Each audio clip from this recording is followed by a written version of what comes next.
Hello and welcome to what I hope to be a series of videos. This is the first. I've called it My Awakening. In fact, My Awakening wasn't just one event, it was a series of events. And I don't really know where to start. I've lived abroad in various European countries. I'm British, so I came from Britain, and when I left Britain, I was quite left, having studied at university, but I started to realise what was happening in Europe, that this mass immigration, which had occurred in my country during the 60s and 70s, was in every country, not just the countries with empires, but the Scandinavian countries too. And I was asking myself why. And gradually I started to wake up. I started to realise that some of these immigrants weren't good people. They were trying to exploit their situation. Many of my friends were immigrants, and they were good people, but they kind of felt that they had a right to be in somebody else's country, and now I realise that that's wrong. I then found myself, after a brief spell in England again, I went back abroad to live in Eastern Europe, and Eastern Europe isn't very enriched. And I liked this. And then I found myself offered a very good job in Benelux in Luxembourg. This was in 2008, just at the beginning of the banking crisis. And this is where I want to start my story. This photograph is my computer screen. This was taken just before I left that job. So I was in this job for 2 years, and it was a good position. I was in middle management. The salary wasn't very high compared with other professions, but it was better than I'd ever had. And I planned to leave and go back to East Europe, because I had something I wanted to do which was more important to me than money. But even if I didn't have this, even if I hadn't had that motivation, I would have left Luxembourg anyway, because I really couldn't stand the multicultural nature of the country, and the experiences there really made me realise, well, I've got to do something, and I wasn't very well informed with politics or current affairs. I didn't have much interest. I understand about science. I've studied science, so I have good interest in science, biology, but I could see on my way to work, I saw these lovely Belgian children, and then you had all these African children, mixed race children, and I could see that it won't be long until there won't be any white people in Belgium. And Brussels, when I visited Brussels, it was horrendous, it really was.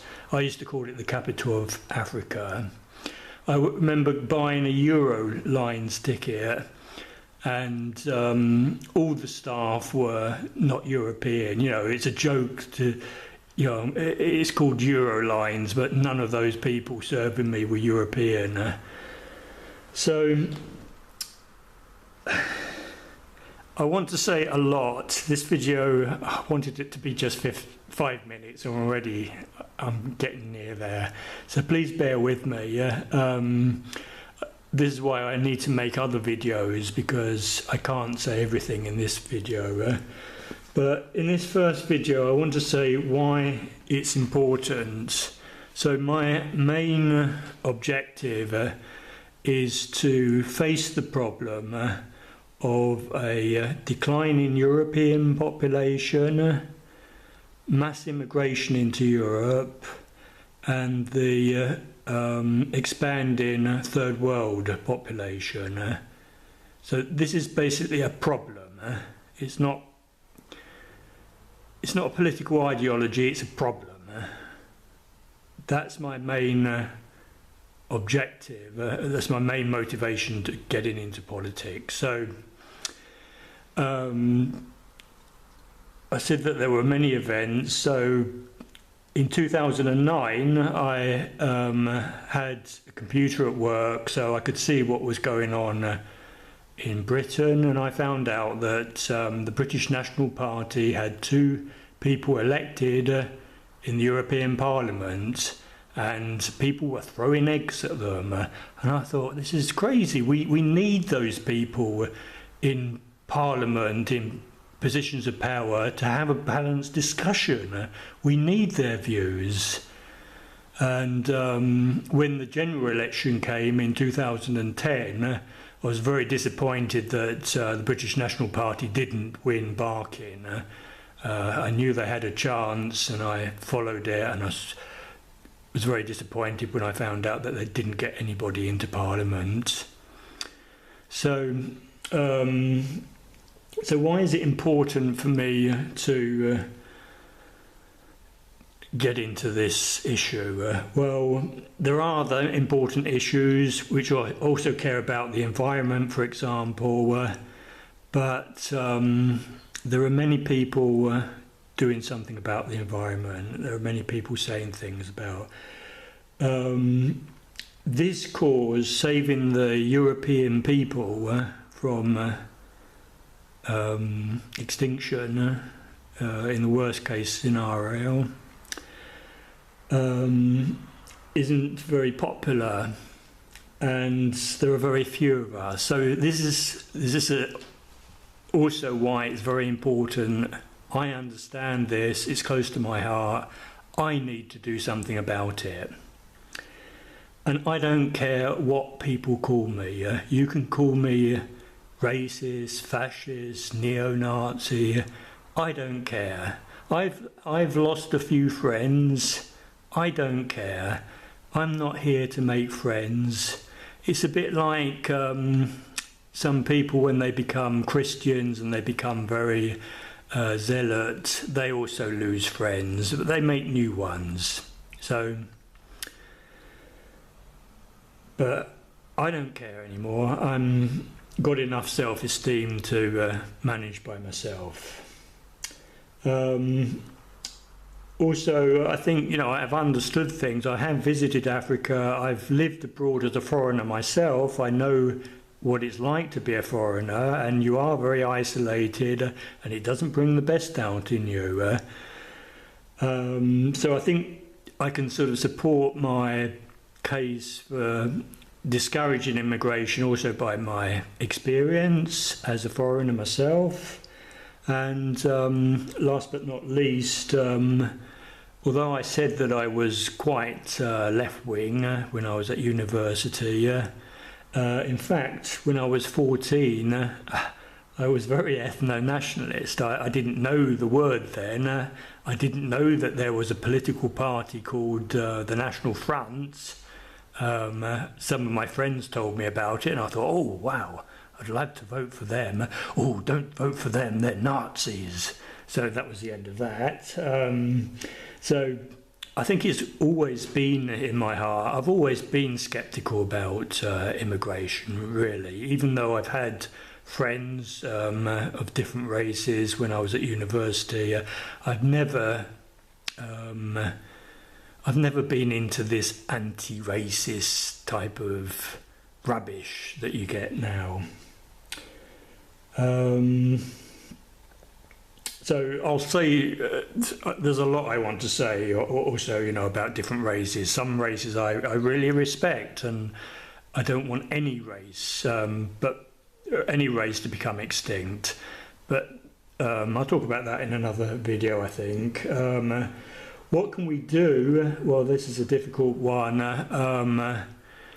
Sometimes you have to take opportunities, sometimes you have to write letters, and you don't know if your efforts are productive or counterproductive. It is very difficult in our movement, and again, we need to discuss this in another. I say we because I don't have the answers. We need to just air.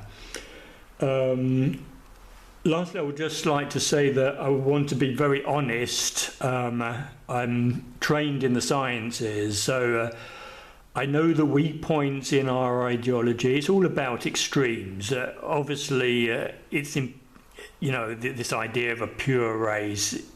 It's not. It's an ideal. It's not a reality. But you can approximate to an ideal, and where you draw the line is, well, that's the subject of another video.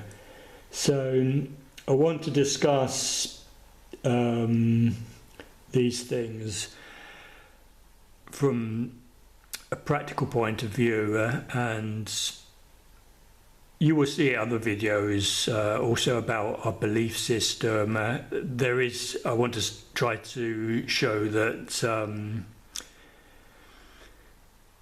we are influenced by images and half-truths and all that sort of thing. It's impossible for us to know exactly what things are, but I'm looking at it as a practical point of view, and we have a problem to solve. So I'm nearly 12 minutes now, so I'm going to end this video now. I hope that I got everything I wanted to say in this introductory video, and I will try to make another one next week and each week. And thank you very much. Goodbye.